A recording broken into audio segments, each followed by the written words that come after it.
咦，这块聚酯不是赵康代理的德国品牌颗粒吗？为什么卖的这么便宜啊？翻版？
不是啊，那专家都说了，做生意是要变，但如果要变呢，这级数一定要更好、更高才行。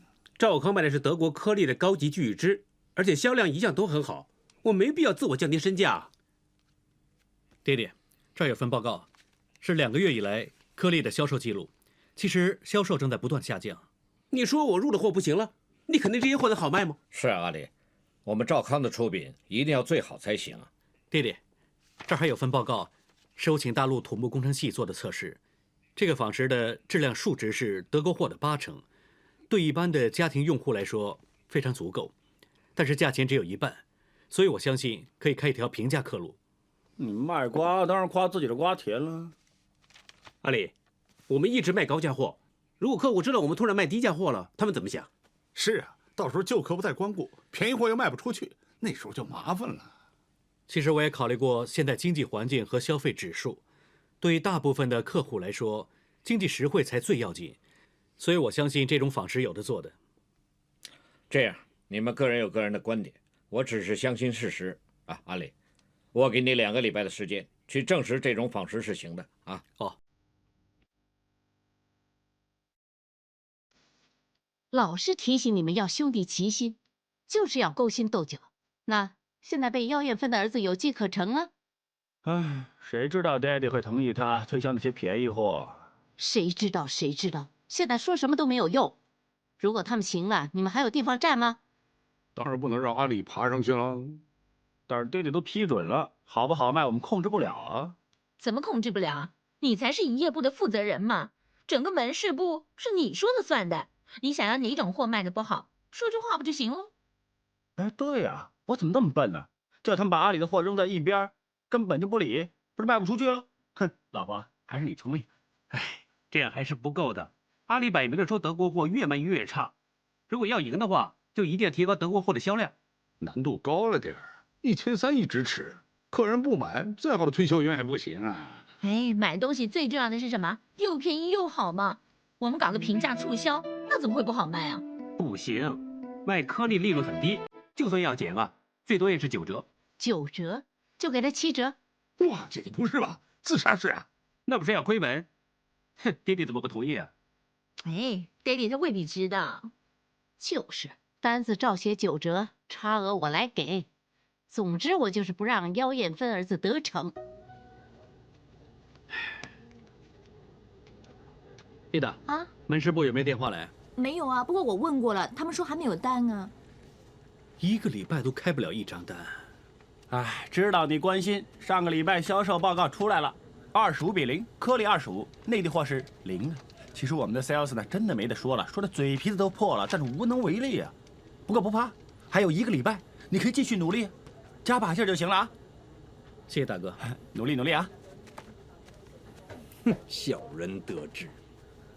我们那些货真是卖不出去吗？你不觉得事有蹊跷吗？那些推销员是大哥的人，你是说？这只不过是推测。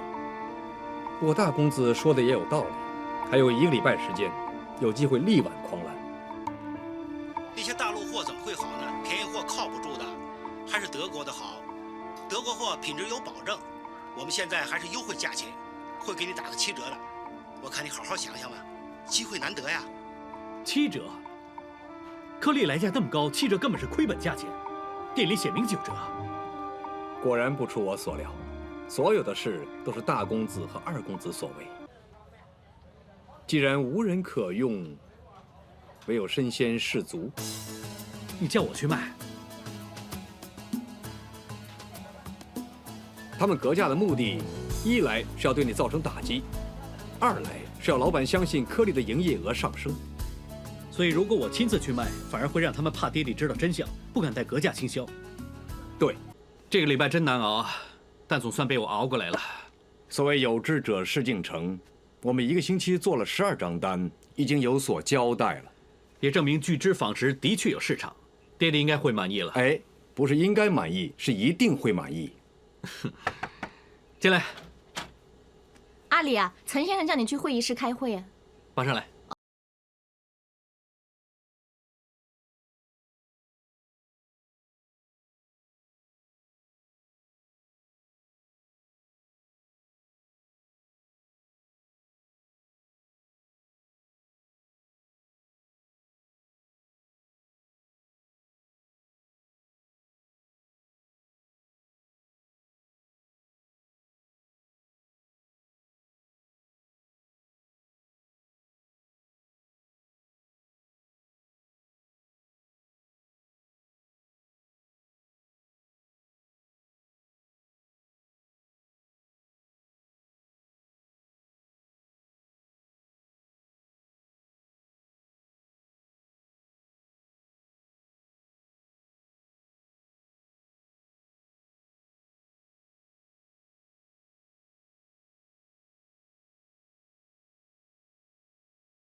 真实的经理啊。爹地，阿里做我的职位，那我怎么办？你呀，我打算调你去仓务部，你在那儿呢，学学什么叫纪律，什么叫责任。爹地，这不公平啊！他才1个礼拜的成绩，那就取代了我，会不会急了点儿？你自己做过什么，应该心里知道。要不要我在这儿全抖出来？爹地，但是我……算了，别说了，坐下来。还有，将来市场的竞争将会很大。换句话说，营业部的担子将会很重，所以应该增加职位。李大虾，你就协助阿里担任营业部的副经理。Yes。陈先生，以李大虾的经验和资历，做出这个决定会不会快了点儿？就是媳妇，看清楚点好。我认为我没看错人。天哪！你在阿里的隔壁安排1间房给李大虾。大虾，希望你以后好好的和阿里合作，做好我们的营业部。我一定会证明给老板你看，你的眼光是不会错的。好。当初我一看见李大虾就已经觉得他不顺眼了，那被我说中了，巴结上了阿里，2个人在一起，小鬼变成皇了。不叫你别在公司吵了，是不是自己找倒霉啊？你现在埋怨我啊？所以我老提醒你们兄弟俩要同心嘛。那现在人家有机可乘了。如果他肯安分守己的话，也不会被爹爹调货仓变闭思过了。喂，阿笑，你别那种事不关己的样子啊！你以为你的位子会坐得很稳吗？是啊，阿里引进内地聚酯纺织啊，摆明了想吃掉你啊！小心早晚连你也一块踢进货仓啊！好啊，哥俩一起看货仓好啊！阿笑。这次阿忠和天娜说的对呀，那个阿里加上李大虾， Rachel 又站在他那边，你们兄弟俩不同心呢，很容易被人钻空子的。我不会让他坐那么稳的。你有办法吗？赵康，弟弟， ，Daddy，干什么？开家庭会议啊？怎么等我？赵康，这次的事呢，阿忠他也知道做的不对，以后他不会了。老大嘛，给他个机会啊。那我要不要给你一次机会啊？你赔上自己钱给他们，把那些巨资仿石打7折，单子却开9折，以本伤人跟阿里斗，哈哈哈，又出钱又出力，我都不知道应不应该代表公司来谢谢你们，把销量搞得那么好。赵康，其实你听我说。哎，行了，听我说吧。如果你还不知道什么叫慈母多败儿的话呢，拜托你去书房看一本书叫《孝经》。老爷，霞姐，赵康回来了。大家好。啊，都来了吧？啊，没呢 ，Rachel 跟叶芳还没到呢。哦，我在公司明明看见 Rachel 一早就走了，怎么到现在还没来呢？也许他另外有约，晚点才来吧。会不会忘了？给他打个电话吧。给他打个电话。不用了。只有他这种人呐，约好了一家人吃饭的吗？真不像话。赵康啊，你吃饭很准时的，又有客人，我们开饭吧。哎呀，时间还早呢，等他们来了再开饭吧。啊，对了，大夏，你对古玩有没有认识？哦，略懂1、2吧。哇，怎么这么谦虚啊？你不是应该了如指掌，特别是对清朝那些吗？是吗？哎，那太好了，你跟我进来啊，阿里你也进来啊。好，哎，去吧。大夏，那这个是我朋友送给我的。哦，怎么样？上品是吗？哎，来这边看看。好啊。那个李大家，当自己什么出身呢？假装内行，跟爹地谈古玩。今时不同往日了，说好了一家人吃饭吗？还叫那些不三不四的人来。真奇怪啊！姐夫无缘无故叫我们都回来吃饭干啥？哼，连 Rachel 也有份，那才奇怪呢。哎，那个杂志上说那个什么4娘啊，左右逢源。哎，舅舅，你好像跟他……哎呀，别提了啊，那个女人神神叨叨的，你饶了我吧。你这么想，也许阿里跟 Daddy 不是这么想的呢。啊，你说一会儿他会陪阿里做，还是陪 Daddy 做啊？喂，又关我们阿里什么事啊？赵康能叫4娘来吃饭，当然想见家长了。大姐，难道你看不出来吗？我们阿里现在是在帮赵康在传媒面前放烟幕啊，不用那些狗仔队天天来烦他嘛。公司也没什么可以信任的人了，只有阿里硬着头皮上喽。谢谢三太太，霞姐，不好意思啊，我们来晚了，不好意思。你们回来了？是啊，刚下班。那 Rachel 去接我，在附近酒楼呢，看见鸭收的很好，所以特地买了点大家吃。是啊，没想到那么多人，我们等了半个钟头才买到。是啊。你真关心爹爹，我还在担心今天的那些菜能不能下一瓶山西五粮液呢。鸭舌头、五粮液，绝配呀，老板。是吗？霞姐，马上开饭。哦，来，吃饭了，来。大夏，来随便坐啊。哎 ，Rachel，来，坐这里。哦，坐这里。爹地啊，舅舅前几天送给我一瓶82年的珍藏，趁今天人多，把它打开喝了吧。不要了，鸭舌头配中国酒是绝配。那瓶红酒以后再喝吧。是啊，来，大家都喝一点。哦，好。小心啊，酒后失言呢。哎，没事，4娘好酒量，就算喝醉了，我也会送你回去。听到没有啊？听到了。啊，秦风，很久没这么热闹了啊。其实今天叫大家回来庆祝，是因为朝荣张先生的工程做得很成功，但是这项工程能够及时做出补救，完全是阿里还有大虾的功劳，全靠大虾帮忙。话不能这么说，老板安插我当副经理这一职，我自当不会让老板失望。这件事啊，还有一位功臣啊，就是 Rachel 了，他对这项工程很认真负责。还有啊，张先生对他的设计非常满意。来 ，Rachel， 爹地给你加个鸭舌头。爹地，来，你以后要更加努力啦。我知道，其实这次呢，也应该谢谢四娘，要不是她喝了一瓶孔家酒呢，我看张先生也不会给我们这次机会。哎，别这么客气了。哎，既然这样，我们是不是很应该干了这杯呢？公司跟天龙发展合作的那个酒店式家居 project 呢，已经到了设计草图阶段。既要吸引租客，又要有实用的意义。哇，构思这个设计很有挑战性。这么大的 project， 你说你可不可以应付呢？你想叫 Rachel 负责这件事啊？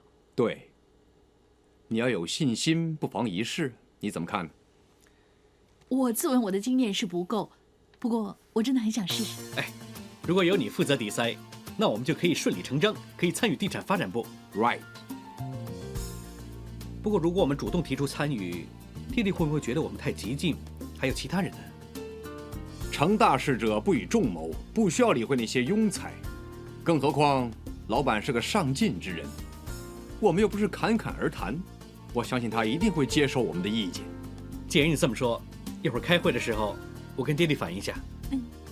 帮我送过去。哦，谢谢你啊。这份正本不要了。哎呀，谢谢你呀！二少爷在 Kenneth office 呢，等着这份 copy， 催死我了，所以弄得我什么都不记得了。手忙脚乱就可以，但是千万不能忙中有错呀。啊，你跟艾菲也谈得来啊。坐。好，人员指数急剧上升啊。其实这件事这么回事，艾菲刚才就将 Kenneth Smart 的那份设计图留在影印机之内，我只不过是识货还给他而已。对了，话又说回来了，我现在最担心就是 Rachel 和 Kenneth 竞争，你怎么看？没得看，也没得比，根本强弱悬殊。我相信老板心中也有数。可是如果有点意外收获就好了，比方说，如果可以从艾菲手上得到一点点 Kenneth 妈的设计，那能知己知彼。你的意思是，你们所说的商业间谍？可以这么说。绝对不可以，大丈夫有所为，有所不为。可是你刚才也说他们真是强弱悬殊，那就尽力而为。作弊得到的胜利也不见得光彩。其实我也这么想，我只是担心呢 ，Rachel 和爹地关系才刚刚好了一点，如果因为这次 Rachel 做的不好，又再次恶化，那就不好了。算了，当我没说过。那就好了，我们不必动这种歪念。再说吧，就算那份设计图到了手，我相信 Rachel 也不会拿来看的，她并非那种人。艾菲落下的明明是普通文件，你告诉三少爷是 Kenneth Smart 的设计图，你分明是在试他。他偏偏就让我试到了，他一知道那份是设计图，就马上起歪念。喂，会不会让你说中了？三少爷是什么八仙王奸臣啊？希望他只是一时求胜心切。我已经跟他说了，我不赞成他这么做。若是他能及早回头是岸，那就更好了。这也很难说的。三少爷升了职以后，一切都很顺利。他有野心呢，也在所难免。虽然说是成王败寇，但是赢也要赢得光明磊落。我要辅助的是一个明君，并非一个小人。今天呢，我们和天龙发展营业部正副经理庄先生、彭先生，还有岑先生一起了解双方的设计，然后再选出一个合适的来选用。首先呢，就由 Rachel 介绍她的构思。各位，这次这个屋院呢将会采用 natural color， 而这个屋院是有3个重要的部分，分别是天台、大堂和单位内部。而其中的大堂呢，将会采用大量的天然材料，比如好像木材啊、棉麻布之类的，希望整体来说呢，能给住客一种很 warm、很舒适、很有家的感觉。那到底怎么样才可以让所有的住客都能享受到这一点呢？我有了这个构思，空中花园。我参考了文明古国米索不达米亚的传说中的2大建筑，分别是巴别塔和空中花园。发现如果在天台建一个空中花园呢，可以让所有的住客经过一天的辛劳之后，他们可以选择来到这个空中花园，然后坐在这些长椅子上，通过这个玻璃天幕欣赏夜景。那当然了，夜静的时候呢，就可以观月。雨夜的时候也可以赏雨。这次我们在电脑上做了一个模拟设计，请大家留意一下。在大堂，将会设置一个环回弧形的鱼缸，里面有七彩的珊瑚鱼。当住客踏足大堂，就可以将一身的凡嚣并于室外，享受一下海底的清凉世界。我这个设计，除了有大自然的感觉和环保之外，更重要的就是高科技。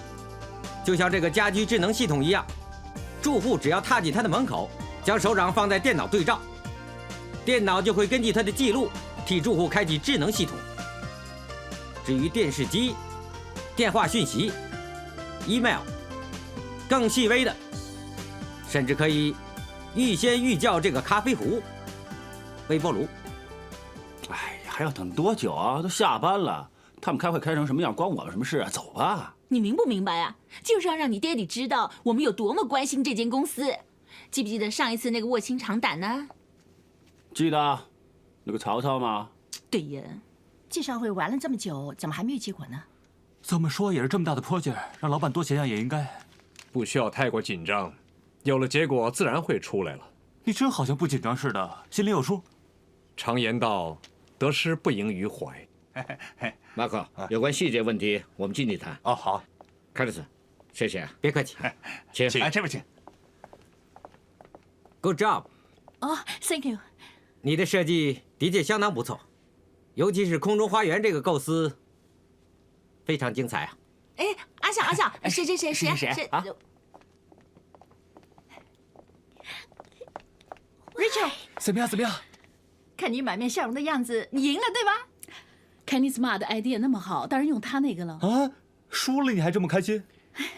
常言道，得失不盈于怀嘛，我不是说了吗？Kenny Smart 呢，真是大师级啊！我今天学到很多。不过他说呢，我的空中花园呢，好 match 他的蓝天白云 idea， 所以加在他的设计里了。那不也就是成功了？我联络了几个广东省的地产发展商，他们很欢迎我们随时上去实地考察他们的楼盘，也很想跟我们谈谈我们将来合作的空间。我也跟国内几个房地产商谈过，看来内地的房地产真是非常之兴旺。二公子的提议可以积极考虑。至于上市方面，维亚商业银行也表示很有兴趣做我们股票的包销商。哎，等等，上市方面，阿里有新的提议。大家其实知不知道上市有2大途径啊？照财经专家说呢，要不就照阿里所说自行上市，要不就进行收购现成的上市公司。那不知道大家有没有听过盛世这间公司呢？上市的建材商以销售瓷砖为主。难道你讲？不错，我见过盛世的主席何先生，他有意出售公司，我觉得这是一个很好的时机，收购盛世借壳上市。自行上市已经可以达到集资的目的了，根本就不用收购盛世。除了可以达到集资这个目的以外呢，还可以利用他们在德国和国内的瓷砖厂生产我们兆康自己的品牌。这个提议值得考虑。我想问问大家的意见。Rachel， 大夏，你们的意思？这个收购计划对我们来说非常新鲜。我只是在想，如果收购成功，盛世在内地又有自己的厂房，那就顺理成章把兆康的品牌打入内地的建材市场。那到时候就可以跟内地的房地产双轨发展。要成功的的确确是需要天时地利人和。上市和收购这方面我不是很熟悉，不过听三哥和大虾说，我相信收购盛世应该可以大有作为。收购盛世要庞大的资金，那我们岂不是要拿兆康来做抵押？哇，这么大的投资啊，那知不知道啊？哎，阿忠的意思呢是说风险太高。其实我跟爹地早已看过盛世过去3年的年报，业绩非常的理想，但是我们仍然会请核数师查清账目，务求审慎行事。阿里呀，你可真是胆大心细呀！这样吧，为了想得到一个更加恰当的决定，我会跟大家一起去大陆，去考察一下盛世的厂房，然后再做抉择，有没有问题？收购盛世的事是什么时候开始的？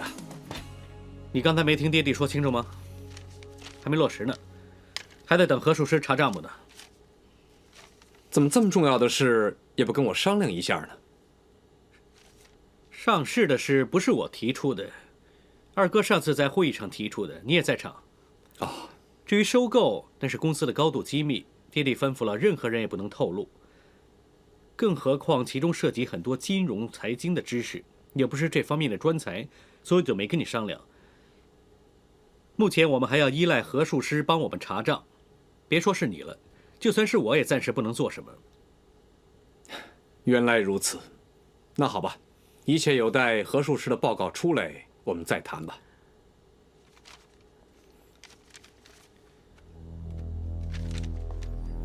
大夏在。今天祥峰那里你不用跟我去了，你留下来跟之前那2张单，最怕这些单弄乱了啊！哇，阿笑干嘛发这么大火？哼，赵康上市这么大的功劳，他想独吞嘛？没想到有人抢滩了，他是心中不忿，真可怜哦。你的胃口也太大了吧！我知道，上次你靠 Kenneth Ma 帮忙赢了一仗，想乘胜追击嘛。你应该早点把计划告诉我们，让我们也好帮帮你。怎么说，我们都是一个妈妈生的吗？哎，他根本就没把你当成大哥。这回可好了，便宜了人家。上次你叫我换巨石纺石的事啊，要不是我先发制人，那咱就一起玩完了，还叫我跟你合作。哇，你跟你大哥说话这么大声啊？就是啊，这里是我办公室，请你们出去。喂，大嫂，他赶紧走啊！走就走吧，快点走吧。哼，吃人了，吃人了。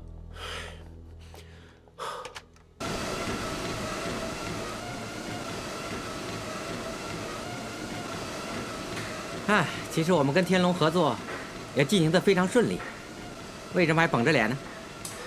你不知道，我为公司付出多少，大家都看见了。这次本来一心为公司搞上市，你知不知道我为了这件事前后做多少准备？上市确实令赵康有更大的发展空间。我想陈先生听了你这个建议，一定很赞赏你。可是没用啊！让阿里捷足先登，提议收购盛世。哎，做那么多准备，现在便宜他了，真的越想越不值。你也不用这么想，我看得出陈先生这个人很有魄力。如果他看见你这么轻易放弃，对你的印象一定大打折扣。那现在上市的计划让阿里抢走了，你说我还能怎么样啊？嘿，你的眼光怎么这么短浅？上市只是赵康的第一步，怎么运用那些资金使赵康更强大，那才是最重要的。现在全世界都在北望神州，相信大陆的房地产一定会越来越蓬勃。阿里，你回来了。这么晚还不睡啊，妈咪？妈咪怎么睡得着嘛？我收到消息说李大虾辞了职啊，是不是？是啊，我挽留过他，他不肯。没了他你怎么办呢？不是你也这么说吧，妈咪？没了李大虾，我陈日礼就不行了。哎呀，妈咪不是这个意思了。不过他真的很能帮你的嘛。那，还说不是这个意思，那就难怪了。公司人人都觉得所有功劳是他的。再这么下去，我在公司里还有地位吗？你说的也有点道理。李大虾没进赵康之前呢，爹地一向都很欣赏我的表现，那就没必要留下个抹杀我表现的人在我身边了。何况他根本不想帮我，早就让他走了。切，他是为我们曾家打工的嘛，能有什么了不起啊？暂时还是的。不过他和 Rachel 越来越好，也不排除将来是一家人。他跟 Rachel， 哎呀，他不声不响的要把我们吃了都不知道，真是阴险。你有本事，及早提防。哎，他走了更好啊。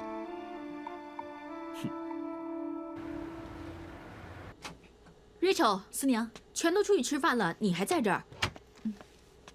哎，我带了饭了，一起吃吧。不吃，我没什么胃口，你吃吧。哦，对了 ，Rachel， 你是不是为大虾辞职的事烦恼啊？其实大虾呢，真的是个人才，而且在公司发展的不错，就这么走了，太可惜了。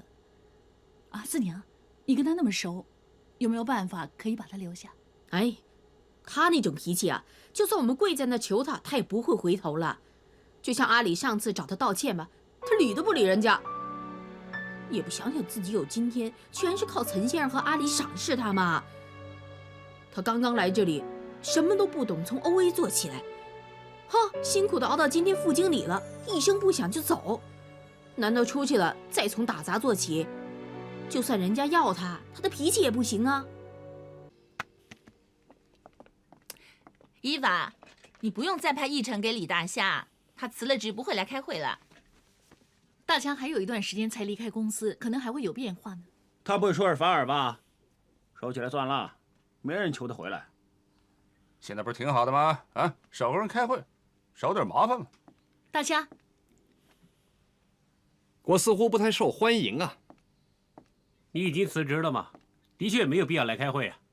叫大侠开会是我的主意，弟弟。哎呀，本来是无所谓的，不过呢，这个是高层会议，我们讨论的全部都是公司机密，有李大虾在这儿，好像不太方便哦。我信得过李大虾的为人，而且以他的工作能力，只要他还在公司，对公司就会有贡献。谢谢老板，老板对我这么信任，我没理由令老板失望。大家再忍耐我3个月吧。哼，大虾真是越来越会开玩笑了。好了，开会。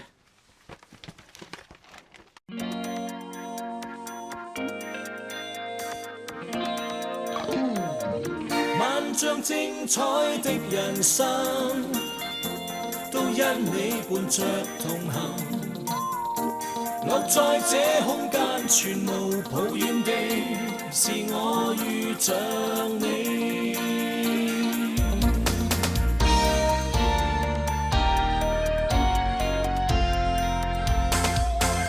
開心不開心都不信命運，繼續行，穿梭的光陰都因我活着更繽紛。過去我也曾遇過幾多不快結局，有你在，唯有你在護蔭。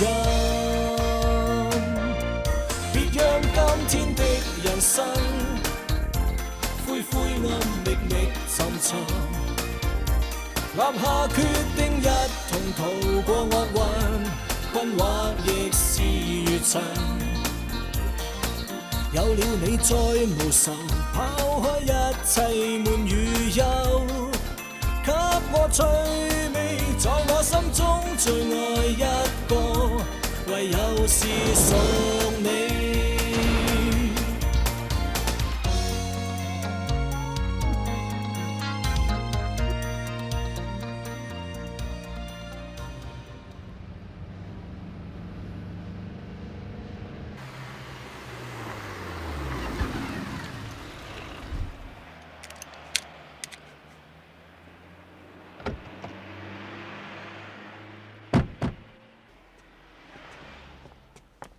哎，四娘啊，想不想吃甜汤？前面街口有一家很有名的。哦，不好了，还是早点回去歇着吧，不然明天上班没精神了。如果我可以天天都看见你，我天天都这么精神。是不是刚才电影很闷呢？不是啊，不过可能我今天晚上比较累了，我想早点回去休息就没事了。嗯，我送你回去吧。啊，不用了，我自己回去行了。你早点回去吧。那好吧。晚安。晚安。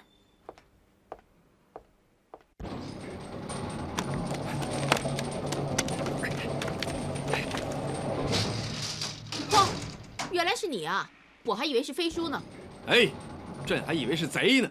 我进来不过是想拿2个面，不用拿我当贼吧？哼！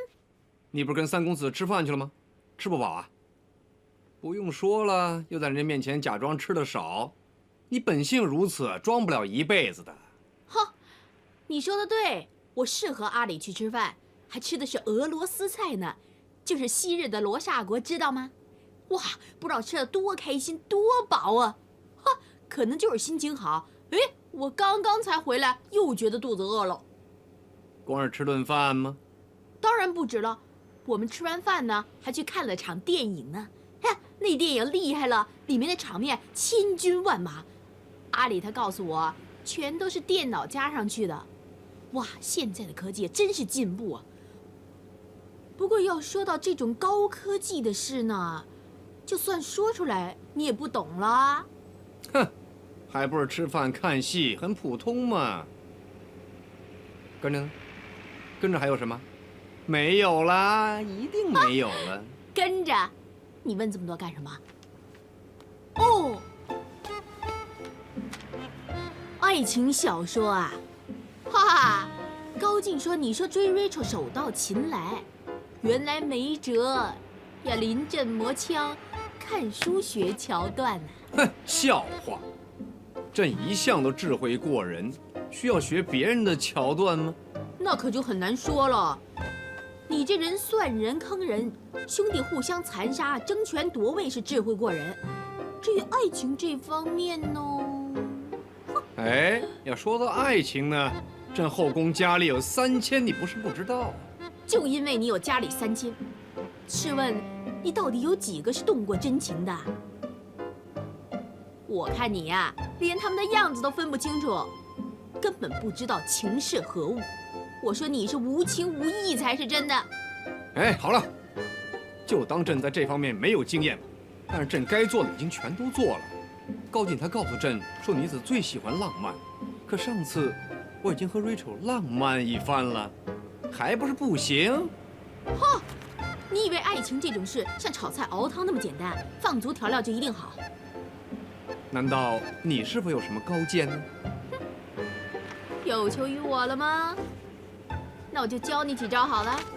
那，你须知道，你人才不够出众，说话又不够玲珑，手头又不够阔绰。哎，够了！你说就说嘛，何须如此践踏朕呢？我四娘不过是实话实说嘛。总而言之呢，如今现在的女子很金贵的，尤其是 Rachel 这种大家闺秀，要拿真心出来才能得到人家。哎，朕在工作上已经跟她合作无间了，称得上是无懈可击。现在说的是男女之间的事，并非公事啊！你要搞清楚，男女之间呢是要做一些关怀体贴的事情。那例如，他病了，熬粥给他喝。笑话，难道要朕祈求他生病吗？荒谬！就算他没生病啊，您偶尔也可以亲自下厨做几样他喜欢吃的菜给他吃的，是不是啊？Rachel 平时喜欢吃什么，你不知道？就算要做呀，也要做些有特色，而不是随便能吃到的东西，才叫高招。如此复杂哎。这个叫投其所好，对症下药，知道吗？朕上次跟他吃完火锅，然后朕就告诉过他说，朕以前吃过满汉全席，啊，他好像很有兴趣啊。那你还想什么？干脆亲自动手做出来给他吃。哎，更荒谬啊！朕乃堂堂一国之君嘛，你要朕为一个女子而下厨，哎，不行！你还以为自己是一国之君？就算你是啊，现在只不过是个落难香港的皇帝。Rachel 可是个好女子啊，如果你不好好珍惜的话呢，恐怕你都恨错难返了。哎，实不相瞒嘛，朕其实连淘米都不会。哎，那为人为到底，最多我帮你做好了。哎，那说法可不同了。如果你肯做朕的御厨呢？啊，待朕想想，当然御厨做给朕吃的满汉全席用的是什么材料？怎么这么多呀？还能不能再多一点啊？所以说你真是的，满汉全席就是这样，一共有108道菜，需要3日3夜才能够尝遍所有的菜肴。鸡皮鲟龙、叶河虾仁、一品官燕、凤尾大群翅，哎呀，还有象拔鱼禽、金钱豹鲤。不过说到朕最喜欢的呢，要算是虎扣龙藏、仙鹤会兄长、百鸟朝凤凰、片落的风，还有玉簪猴子脑啊！你做完你的春秋大梦没有啊？就算我告诉你我会做这些菜，爱护动物协会也会告得我坐牢了。你老老实实说吧，做不了呢就跟朕说，朕不会怪你的。哼，你现在还摆你的皇帝架子？现在你落难了，别臭讲究了，懂不懂得变通啊？这变了还叫满汉全席吗？这个叫做变有变的做法，落难也有落难的做法。我们已经参观了会所的餐厅、泳池和健身室，你有什么看法呢？ Golden Cup 我以前来过，我觉得这个地方呢很大，也很有气派。不过设计方面，我觉得旧了一点。说得好，所以会所方面，就是想要把这里重新设计翻新。重新翻新，你当然是最佳人选了。但是你偏偏就带我们来参观这里，莫非你是想 Rachel 负责这次翻新的设计？难怪你在赵康里面升职就像坐直升机一样，果然瞒不过你的双眼。不错，会所方面是想找我为他们翻新设计，但是我手上实在太多工作，我想推荐 Rachel。我上次看过你的设计，非常欣赏你，我觉得你很有潜质。做我们这行，最要紧的是累积经验，一定会做出成绩的。上次你那么喜欢我空中花园的 idea， 我已经很开心了，你现在还推荐我？我们这行是要不断有新人涌现出来。那虽然这次我推荐你，但是接不接受要看你自己了。设计我是门外汉，有没有信心你自己才知道。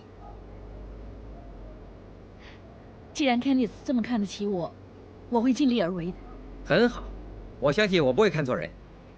OK， 我现在有好多事做，我先走了，你可以随便慢慢参观一下。好 ，OK， 拜拜。Rachel， 既然 Careful 那么欣赏你，还推荐你为高级会所做翻新的工程，你一定要做得漂漂亮亮，别让他失望啊！知道了，爹地。还要趁此机会帮赵康打开高级会所的市场。我正是这个意思。大侠，你就帮 Rachel 吧，啊！一定要摆上台面炫耀吗？就是，臭显摆什么？好了，如果没其他的事呢？爹地，我想说说有关上市的事。喂，你还来啊？你上次已经搞得很麻烦了，你还搞？是上次盛世的事，我的确是操之过急，这次我会特别小心。哦，上次是小心，这次是特别小心。好了好了，阿忠，你让阿里说完了啊。是这样的，我有个朋友叫卢耀文，他在联合商人银行企业融资部做经理的，联商方面很有兴趣为我们上市做包销商。有了这支拐棍，我想对我们上市有很大帮助。朋友，有时候连家里人都靠不住。金融专家说，美国在短期内会加息，如果赵康现在上市，没什么好处。总之是多做多错，少做少错，不做就没错。我反而觉得阿里的提议很合时机。联商一向信誉昭著，有他们经理做我们的上市顾问，自然会事半功倍。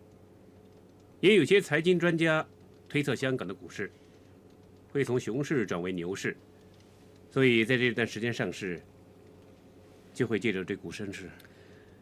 不错，而且上市一直以来都是爹地的心愿，我们没理由怕困难就不做了。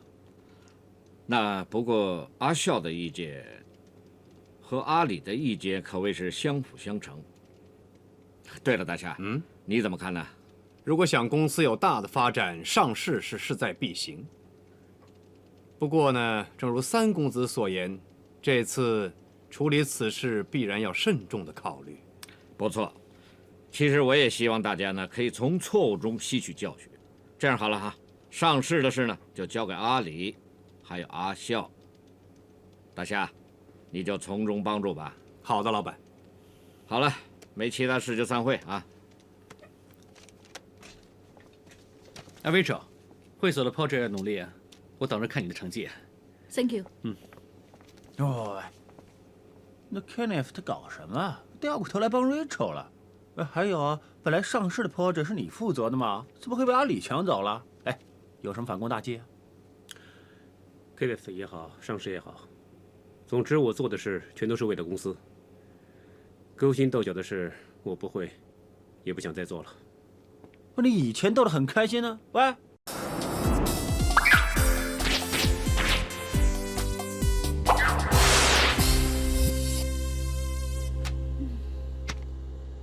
怎么样？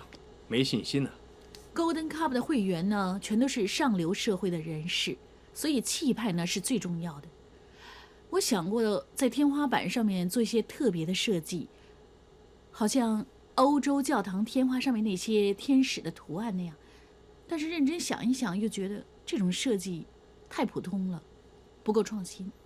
你的主题是文艺复兴，如果配以中国特色的皇者气派，可能会有新意思。中国特色的皇者气派，就是说天花上面的图画不用天使，而改用金龙，寓意飞龙在天。你觉得怎么样？飞龙在天，哇，这个 idea 我很喜欢，而且中西合璧呢是一个很好的构想，果然有一套。我来给你们介绍啊，宏达创建集团董事长荣亮东先生，他的公子荣家俊。荣总，谢谢你赏脸。我是兆康建材采购部经理岑日孝。这两位是我们地产发展部副经理岑日爱。你好，李大虾。好，今天来吃饭，大家轻松一点好了。哦，好啊，哎，随便坐，随便坐，随便坐，随便坐。开门见山的说，今天请荣总吃饭，除了一尽地主之谊，还想看我们公司和贵公司有没有机会合作，发展内地的房地产。那就不客气直说了，我们宏达创建很少和不够规模的公司合作。可能荣公子你不是很清楚，我们公司呢在香港已经有30多年的历史，根基稳固，而且信誉非常之好。我们现在正在准备上市，做了30多年才上市。这样吧，等你们公司上了市，我们再谈合作的事吧。Sorry 啊，我也就半年没见荣总，没想到他把生意交给他儿子掌管了。问题是他的儿子荣家俊好像对我们不是那么友善。一看那个荣少爷啊，就知道他是那种要名要面子的公子哥，除非是跨国大企业，要不然呢，他才看不上人呢。少年得志就必然性格浮夸了，我们没有必要跟他计较。更何况我们是一家有实力的公司，也不一定不可以跟他们合作。这次不管怎么说都好，还是要谢谢你，要不是你，我们也没有机会跟荣总见面。别这么说，我上次害了 Rachel， 这次这么做，目的也是想帮你们。是啊，可以帮的，我们一定会帮。算了，我没什么，最重要的是有这份心意。哎，让开让开，玲玲要喝奶了，哎，让让。好了好了，有奶喝。好，先垫上它。好了，哎呀，别哭。哎，来，还让爹地抱，让爹地抱，爹地抱那就舒服了。刚才呢，他是肚子饿了的哭声，是不是玲玲？咦，真的不哭了？不哭了吧？是肚子饿了。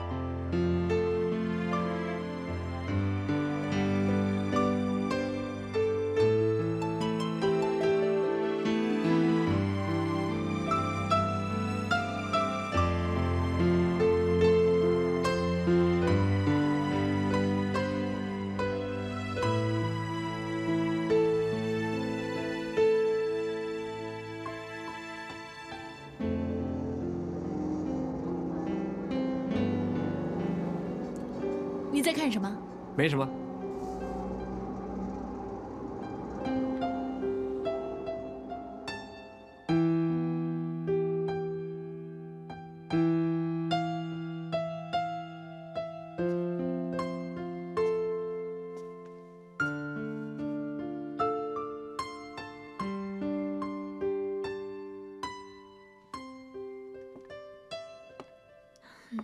哎，为何一个人站在这里啊？还不进去？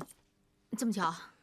不巧了，我刚刚跟 Rachel 去买完新居的家具，顺便就去吃饭。吃完饭以后呢，又一块去逛逛街，时间差不多了，对吧？是啊。喂，你怎么这么晚呢？啊？我是啊。我当然晚了，我今天节目不知道多丰富。我跟朋友们逛完街之后呢，看了一场电影。好啊。看完之后去吃晚饭。那个电影真是好笑，笑得我下巴都累了。喂，你的朋友呢？好像我都认识啊。你跟谁去的？跟我说说。你管得着吗？我还有很多朋友你不认识呢，是不是我出去玩玩也不行？行，当然行了。陈先生早。早。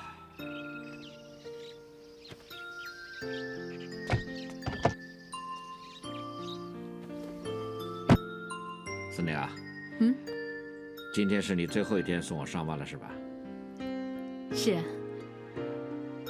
你可不可能再考虑一下呢？既然决定了，就要当匹好马。好马不吃回头草嘛。那好吧，我预祝你事事顺利。谢了。好啊，那就吃饭、卡拉 OK 通宵，跟四娘玩到天亮为止。好啊，最好呢就是玩的四娘舍不得走啊。行不行啊？四娘那个人呢，跟她的武功一样是强硬派，很难挽留的。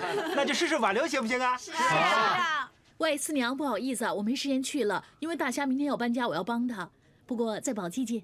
哎，没关系，我们大家以后在宝鸡见面一样。是啊，喂，你们慢慢聊吧，我先去干活。OK。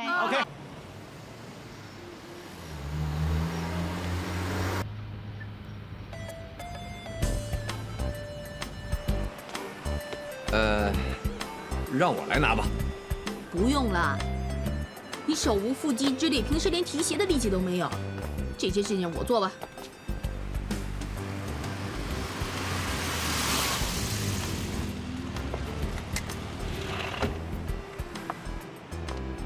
早 ，Rachel， 四娘。喂，大虾，你太没有风度了，让四娘帮你拿行李。哎，你又不是不知道，他这个人最喜欢指使别人干活了。他喜欢指使别人干活，大家都知道，但是你听他指使，就好像很奇怪哦。啊，是这么回事。你也知道，四娘这个人呢，四肢发达，头脑简单。我指使她干点活呢，是因为不想埋没她的天分。人家现在帮你拿行李啊，还这么说人家？快点把行李拿上车，搬行李了。哎，大虾，哎呀，幸亏你没走啊！什么事，飞叔？哎呀，差点忘了给你份红包啊！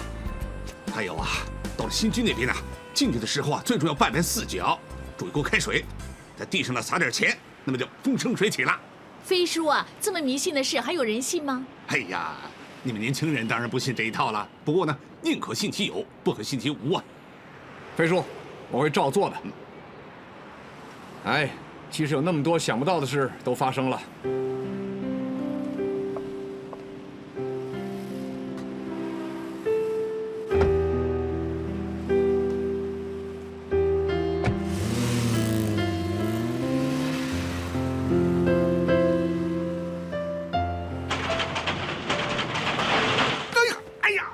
怎么了，飞叔？扭腰了？哎呀，你先坐下。哎呀，不是啊，我的风湿啊！哎呀，我看这几天要变天了。你的风湿病又犯了？是啊。你这样不如上楼休息休息吧，叫阿安给你拿药油揉揉。哎呀，指望那小子不可能的。哎，我还要赶着去压面呢。昨天的面条啊都卖完了。哎，你这个样子怎么压面呢？你回去休息休息好不好？哎呀，难道指望那小子睡醒了才来压面吗？哎呀，晚饭都吃完了。要不这样吧，四娘我帮你压面。好啊。怎么样，喜不喜欢这个家？当然喜欢了。你的设计，连 Ken Sma 那么大师级的人马也赞不绝口，我又怎么敢不喜欢？那倒不是啊，你始终是用家，人家怎么称赞我都没用啊。拿你来说吧，那就算我爹地、二哥、公司的人都说你怎么好怎么好，可是如果我不喜欢也没有用啊。我这么英明神武，你说不喜欢的话，那就是你不会欣赏。说真的，你到底会不会欣赏呢？我当然会欣赏了。我知道，你为了我，为了这个家花了很多心思，谢谢。光是一句谢谢，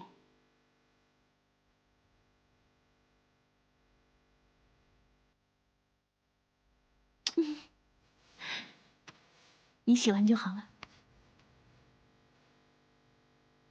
我有一个好消息向大家宣布，港交所呢已经核准了我们兆康建材上市的申请了。哇，这下可好了，发达了。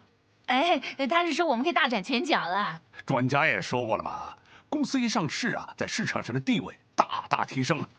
恭喜你啊，爹地！我们终于可以踏上大展宏图的第一步。啊，联商银行的卢耀文跟我通过电话，他说至于上市包销的事已经准备好了，我们随时可以向外界宣布消息了。这次上市可以成功，阿里的功劳是最大的。啊，这也是公司上下一心才会这么顺利。哎，大侠，内地房地产的事怎么样？我们跟宏达合作方面基本上没问题，不过关于一些细节还要跟荣家俊他再谈的。哦，反正也要见面，那我们就邀请荣家俊出席我们的上市发布会吧。哎，也好啊。当然好了，我们还可以在发布会上面宣布两间公司合作的事，让股民可以更清楚兆康未来的方向。哎，那对股价上升很有帮助啊。就这么决定吧。发布会的事呢，就交给阿里负责啊。知道了，爹地。对了，爹地，我还有一个要求。什么事？那上市的事呢也差不多了，我想办完上市的事情以后，希望可以加进内地地产发展这个计划。多几个人帮忙当然好了。那好吧，你加入那个计划吧啊。谢谢爹地。啊，爹地，这么急把我叫回来，是不是担心顺德的工程？有我在，你放心吧。你怎么解释？你爹地知道那件事了，你还不快认错？希望他大人有大量，原谅你呀！哎呀，你是傻孩子，是不是有人利用你啊？阿芬，是不是要听你说？怎么样？你们太卑鄙了，趁我不在家陷害我！三哥你，这张碟是你妈妈在你床头柜里找到的，关其他人什么事啊？三哥，其实没有人想再提这件事的。是你答应我，不留任何拷贝的。结果就收藏了这张翻版货，哼，也不知道想怎么样。想怎么样？想留一手喽？有什么事啊？也有张黄牌在手上嘛。阿里，你太卑鄙了啊！怎么样？没话好说了吧？会不会是阿里呢？他一时之间忘记了，放到一边，所以没扔掉。这也能兜得住啊？艳芳要做好人，不用做成这样吧？